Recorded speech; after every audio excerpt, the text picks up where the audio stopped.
Hey everybody, first the map I showed last time I just scrapped. I wasn't feeling it. I didn't seem connected, more of a cavalcade of random rooms with no cohesion. So I started over, and now I feel it's in a much better place. I learned a bit more about streaming in levels too. There are hitches whenever the next sublevel is streamed in the editor, but when I build the game, the hitches are either very minor or non-existent. So now I can build larger sublevels instead of hundreds of little ones.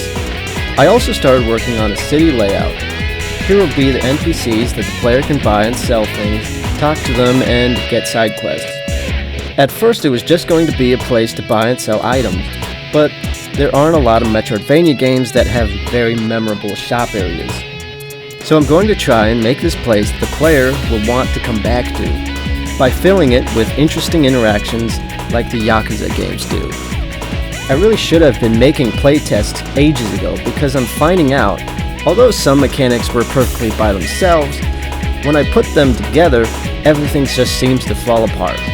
Camera controls not working, AI is just going nuts, or the character mechanics are just glitching out. I ran into one glitch where pressing the jump button at the same time you press the charge button while pointing up, you'll just go flying up. So I had to fix that. I started work on a new flying enemy. Right now all it does is patrol, chase the player until it gets to a certain range and then shoots. But I plan on making it a little more advanced later on. I have a bunch of what I call one-action enemies, which is just enemies that do one thing. Throw projectile, chase player, or fly across the screen. But I also have a complex AI which is meant to be placed everywhere. Like the Imp in Doom, it's meant to be so versatile it can be placed anywhere. It can patrol, chase, shoot, alert other enemies, and sense when enemy is behind it so it can crouch down and form a firing squad so both enemies can shoot at once, as well as having unique abilities that can be placed depending on the situation. But it's really inconsistent at the moment. Sometimes it just wants to shoot and not move. Other times it can move but doesn't want to shoot. And sometimes the spawner just doesn't even want to spawn them in anyway. I used a behavior tree for this AI, but I'm not good at using them, so whenever I do, they maybe work only 50% of the time.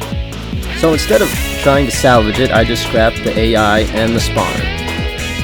I remade the AI using itself and its controller.